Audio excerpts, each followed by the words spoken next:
Halo teman-teman semua, pada kesempatan kali ini kita akan belajar mengenai Book Recommendation with Collaborative Filtering, di mana sistem rekomendasi buku ini berdasarkan preferensi pengguna dan rating yang diberikan pengguna sebelumnya. Oke teman-teman semua, yang pertama yang akan kita lakukan adalah mengimport modul atau pustaka Python yang akan kita gunakan saat melakukan modeling nantinya. Di sini saya sudah melakukan instalasi library Surprise, di mana library ini merupakan salah satu perkembangan scikit-learn yang berfokus pada pembangunan dan analisa sistem rekomendasi. Cara install library ini sangat mudah ya teman-teman, yaitu dengan mengetikkan tanda seru, kemudian diikuti dengan pip install nama library-nya. Kemudian tinggal kita klik run saja. Caranya sendiri itu sangat mudah, yaitu dengan mengklik tombol ini atau bisa juga teman-teman menekan Ctrl diikuti dengan enter di keyboard, laptop, atau komputer teman-teman semuanya. Nah, selanjutnya kita akan memasukkan library-library yang dibutuhkan selama proses pengerjaan model ini. Yang pertama ada library untuk data preparation and visualization. Di sini NumPy dan Pandas berfungsi untuk memanipulasi data seperti halnya melakukan proses komputasi, agregasi, dan lain-lainnya. Kemudian untuk Seaborn di sini itu merupakan pustaka Python untuk menangani permasalahan visualisasi. Sedangkan untuk zip sendiri adalah untuk membaca file zip dari dataset nantinya, dan untuk random ini sendiri itu berfungsi untuk menghasilkan angka secara acak saja. Kemudian untuk library warning sendiri itu opsional ya teman-teman. Ini hanya untuk mengabaikan peringatan pemberhentian pada Python saja. Oke, selanjutnya import library untuk proses pembangunan model dan evaluasi. Dalam library scikit-learn ini digunakan label encoding untuk mengubah setiap nilai dalam kolom menjadi angka yang berurutan.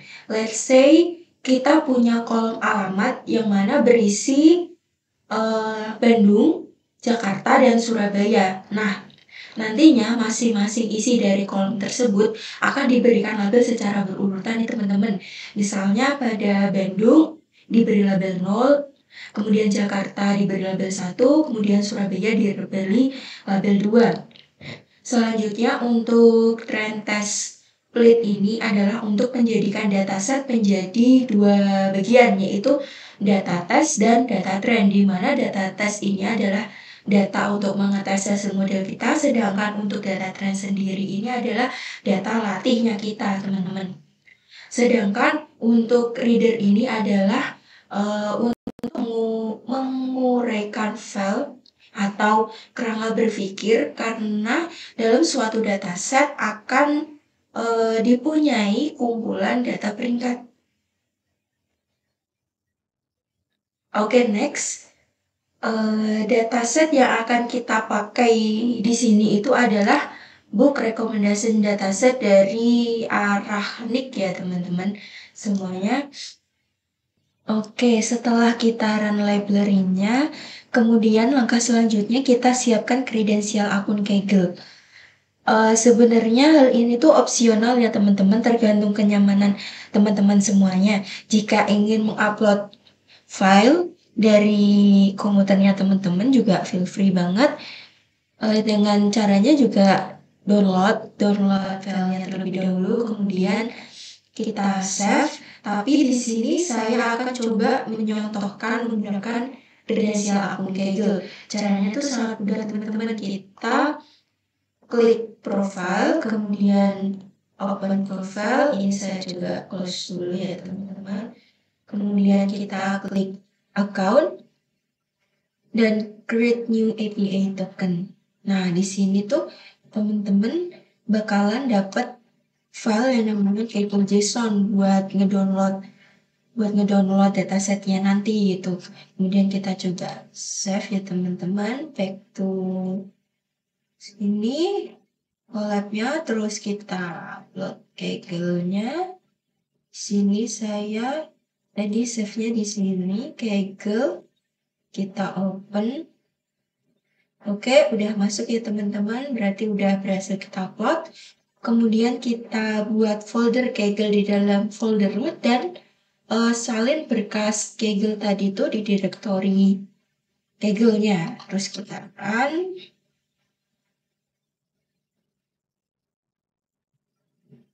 Oke, udah berhasil di run. Kemudian kita unduh datasetnya.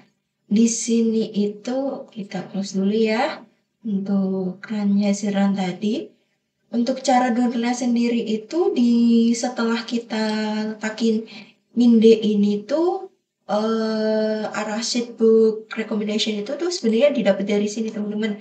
Didapat dari link websitenya ini di book recommendation dataset, nanti di kopas aja, ditaruh di sini. Nah, setelah itu kita run. Oke, downloading. Udah, coba kita refresh. Udah ada ya teman-teman di sini filenya dalam bentuk zip. Kemudian kita ekstrak zipnya dengan unzip. Sini path-nya di copy dulu ya teman-teman di sini. Seperti itu, kemudian tinggal di run aja. Kita refresh. Udah muncul ya teman-teman buat datasetnya. Ada 3 dataset di sini yaitu books, rating, user. Oke, setelah udah dapet datanya nih teman-teman yang kita perluin, kita bakal pahamin dulu kan terkait data-datanya. Nah, istilah ini tuh dinamakan data understanding atau pemahaman data. Dimana langkah pertama ini adalah kita lakukan EDA atau exploratory data analysis. Gampangannya kita bilang EDA-nya lah. Atau dimana di sini kita bakalan cek karakteristik dari tiap data yang ada. Dimulai dari karakteristik books, terus kemudian karakteristik rating, dan karakteristik user. Kita lihat di sini. Oke. Untuk karakteristik booknya sendiri itu coba kita lihat datanya terlebih dahulu. Oke, seperti ini datanya. Kemudian kita lihat info dari data books itu sendiri. Ada kolom-kolom yang namanya SBN, book title, book author, dan lain sebagainya ini. Kemudian kita cari totalnya teman-teman. Di sini ada total SBN sebanyak sekian, total judul sekian, pengarah sekian, dan total penerbitnya sekian. Selanjutnya pada data rating kita lakukan hal yang sama ya. Dan tambahkan juga deskripsi perhitungan statistiknya. Oke, kita run. Kita lihat datasetnya seperti ini bentuk datasetnya. Dan rating info. Kita lihat describe secara statistiknya. Di sini itu ada poinnya sebanyak sekian. Rata-ratanya sekian, standar deviasinya sekian, nilai min, dan kuartil-kuartilnya. Seperti itu ya teman-teman. Kita coba lihat print untuk total.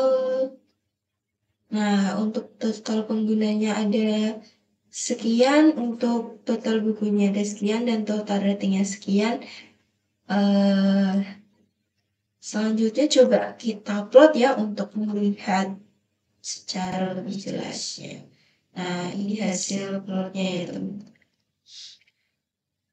Dari hasil plot ini tuh dapat kita lihat bahwa masih cukup banyak ditemukan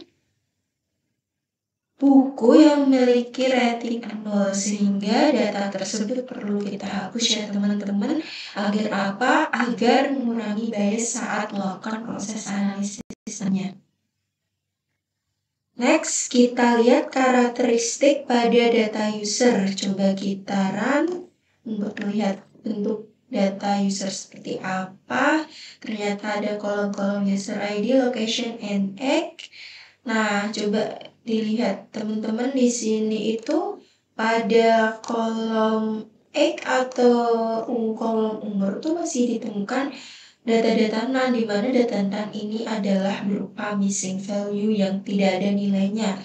Jadi perlu dilakukan handling missing value pada kolom age, dan proses ini nanti akan dijelaskan pada data preparation. Kemudian kita lihat juga user infonya, kita run. Oke, seperti ini ya teman-teman.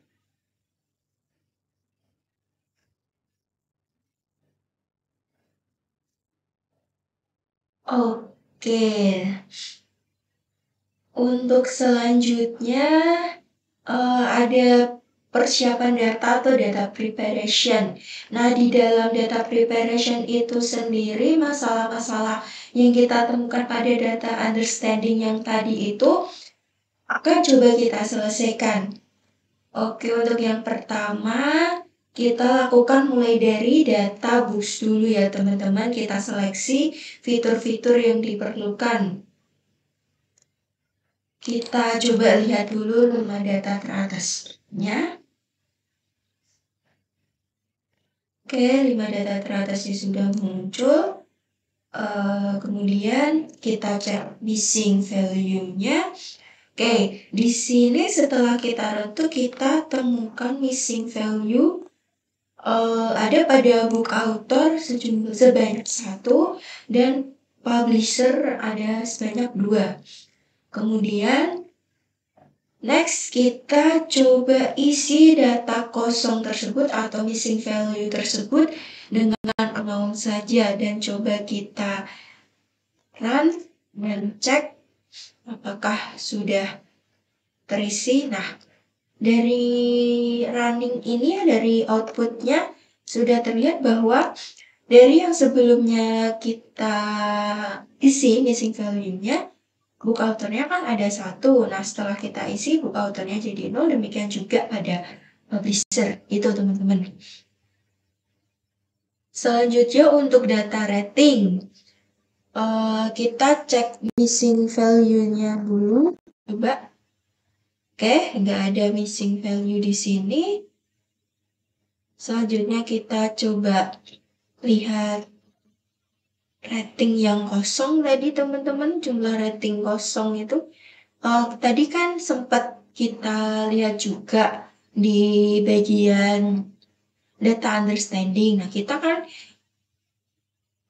kan sudah menemukan bahwa masalah yang ada pada rating itu sebenarnya ada pada jumlah buku dengan rating 0 yang cukup banyak gitu. Jadi di sini juga bakalan kedetek jumlah ratingnya sekian dengan jumlah buku keseluruhan, buku yang ada ratingnya tuh sekian, 11.1149780 gitu. Kemudian kita coba hapus data rating yang 0 tadi. Kemudian dengan statementnya di sini adalah book rating lebih dari 0. Berapa agar data rating 0 tidak ikut ke filter gitu. Coba kita run dan masalahnya kita solve gitu. Dari yang semula ini jumlah ratingnya 0 itu 7161. Setelah kita lakukan penghapusan data rating 0, jadi 433671 seperti itu. Oke, untuk data user nih selanjutnya kita juga lakukan hal yang sama. Kita cek karakteristiknya dan cek missing value-nya, dan benar saja kolom yang bermasalah ada pada kolom umur nih ya, X sebanyak 110762. Selanjutnya mari kita isi dengan missing value-nya dengan modus dari age atau umurnya. Mengapa di sini saya gunakan modus? Karena saya acukan kepada ID user-user yang menggunakan atau yang mempunyai record dalam membaca, mempunyai record data membaca paling tinggi gitu teman-teman. Jadi kita coba pakai modus, kita run. Oke.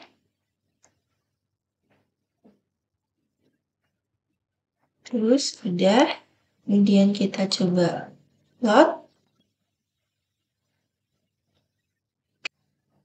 Oke, udah kita plot nih ya teman-teman. Selanjutnya kita gabungkan data buku dengan data rating.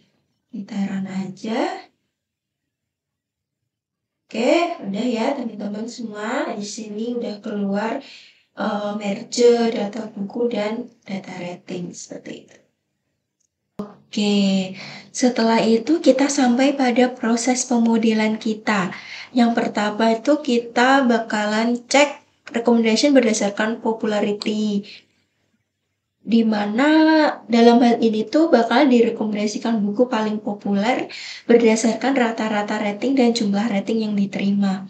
Yang pertama kita lihat berdasarkan rata-rata ratingnya. Kita run dulu. Oke, dan ya kita temukan lebih dari 20.000 buku yang memiliki rata-rata rating tertinggi, sehingga kita tidak bisa merekomendasikan 10 buku terbaik hanya berdasarkan rata-rata rating saja ya teman-teman. Kita lihat plotnya juga. Kita lihat di sini. Nah, ini kan sudah cukup terlihat jelas bahwa sangat susah untuk merekomendasikan buku-buku terbaik hanya berdasarkan rata-rata rating saja ya. Kedua, kita akan lakukan rekomendasi berdasarkan jumlah peringkat yang diterima. Catatan bahwa diperlukan informasi lain untuk merekomendasikan buku terbaik, dan di sini akan kita gunakan jumlah rating yang diterima di setiap bukunya. Oke, coba kita run dokumennya. Kemudian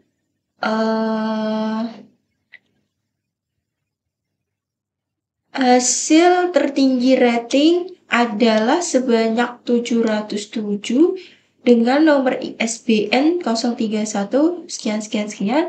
Kedua ada sebanyak 581 dengan nomor ISBN sekian sekian sekian. Kita coba run histogramnya dan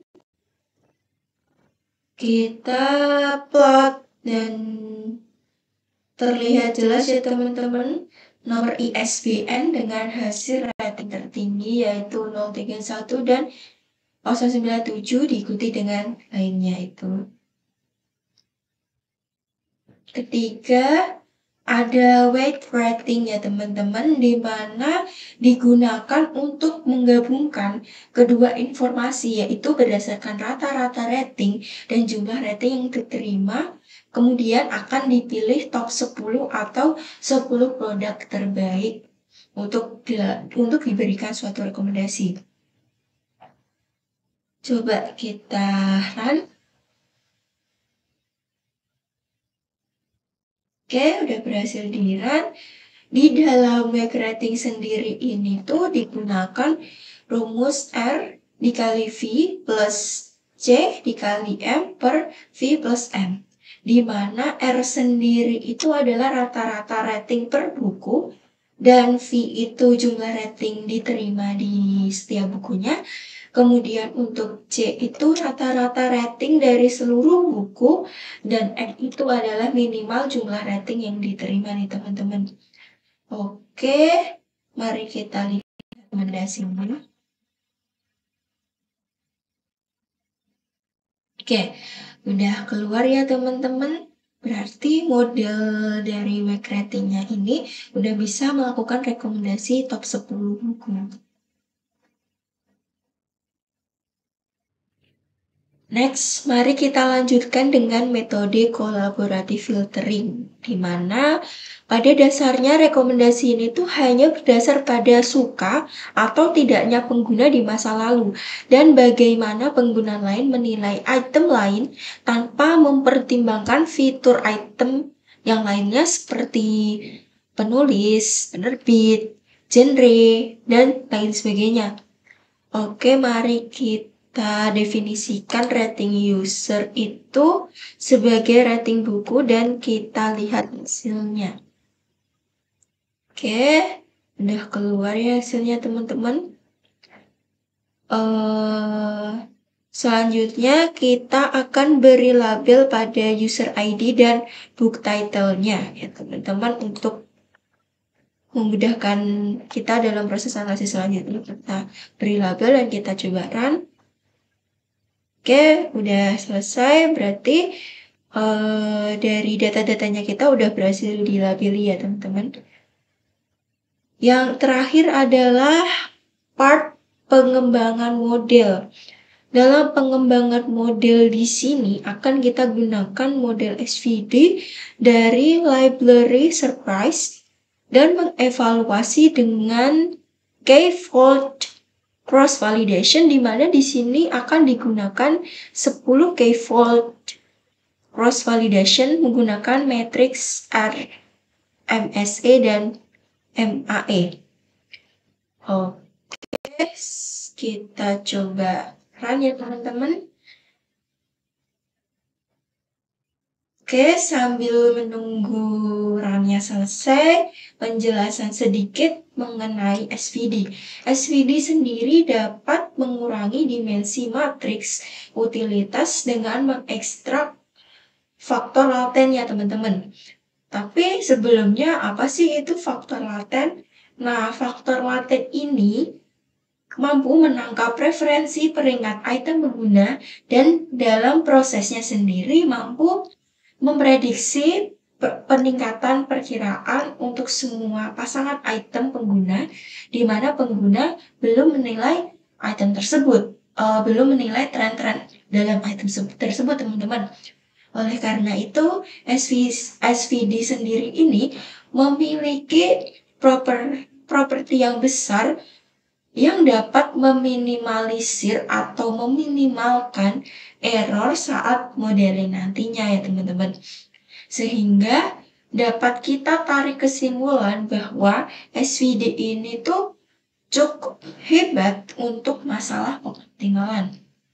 Lalu, mengapa kita gunakan 10-fold cross validation, atau kita bisa sebut gampangannya 10-fold CV. Nah, validasi silang 10 kali lipat ini tuh dapat melakukan prosedur pemasangan sebanyak 10 kali, dengan masing-masing pemasangan itu dilakukan pada set latih 90% yang dipilih secara acak ya teman-teman, serta 10% sisanya akan digunakan sebagai set test untuk validasi model kita nanti. Sebetulnya konsepnya itu sama seperti trend test split pada umumnya.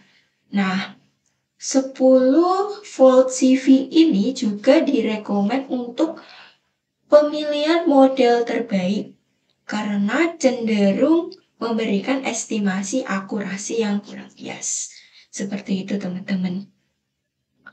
Nah, untuk proses runningnya sendiri itu agak cukup lama ya, seperti kalau kita gunakan epoch pada TensorFlow, nah seperti itu jumlah runningnya tuh cukup lama untuk menentukan titik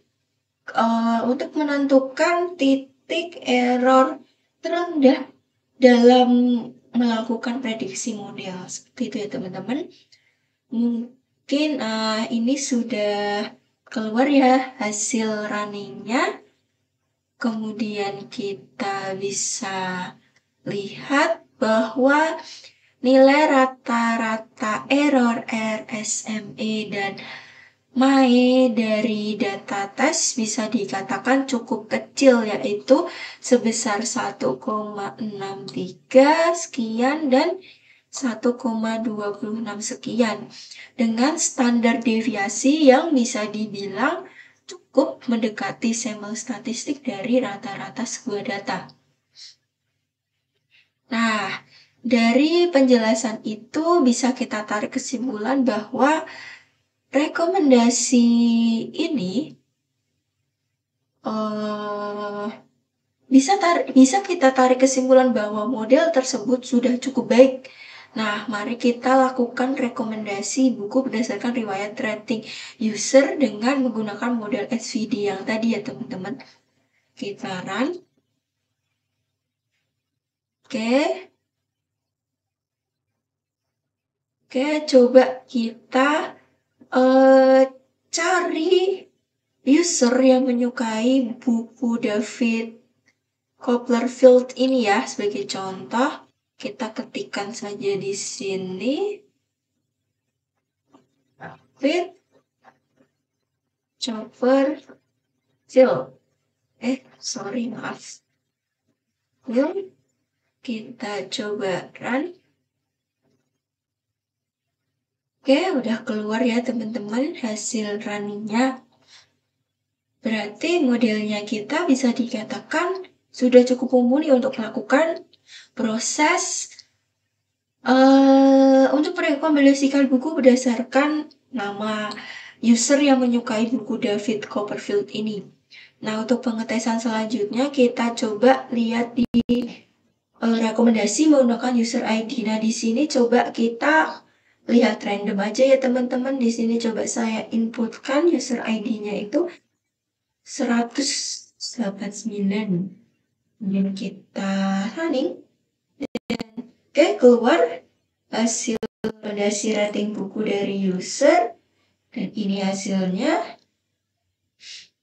Dan hasil rekomendasi buku cukup baik dan sesuai dengan kategorinya, maka kita print rekomendasi keseluruhan rekomendasi buku yang mungkin disukai oleh user.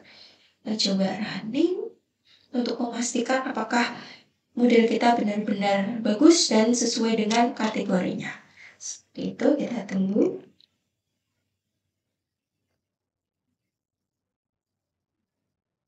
Oke, keluar sudah rekomendasi buku yang mungkin disukai user ya teman-teman. Jadi bisa kita simpulkan bahwa model collaborative filtering kita menggunakan SVD itu cukup baik untuk melakukan rekomendasi buku ya teman-teman. Oke, demikian penjelasan mengenai project book recommendation ini menggunakan collaborative filtering ya. Mungkin sebelum kita akhiri benar-benarnya, ada sedikit saran dan masukan dari saya. Mungkin proyek ini nantinya dapat dikembangkan lagi menggunakan sistem rekomendasi hybrid. Kemudian mungkin lebih tepat juga menggunakan metode content based filtering. Karena dalam kasus dengan pengguna baru atau item baru di mana sedikit yang diketahui tentang preferensi peningkatan, metode collaborative filtering ini kurang tepat digunakan. Sehingga kedepannya nanti mungkin bisa digunakan model KNN dan dibandingkan hasil rekomendasinya dengan model SVD ini ya teman-teman. Dan mungkin bisa nantinya digunakan model K-fold dengan jenis-jenis K-fold yang lain seperti itu. Oke teman-teman semua, sekian penjelasan dari saya. Apabila ada pertanyaan, feel free banget buat nanya. Dan mari kita belajar sama-sama. Mohon maaf juga apabila masih banyak kekurangan dalam penyampaian materi. Saya pamit undur diri dan sampai jumpa di kesempatan berikutnya. Terima kasih.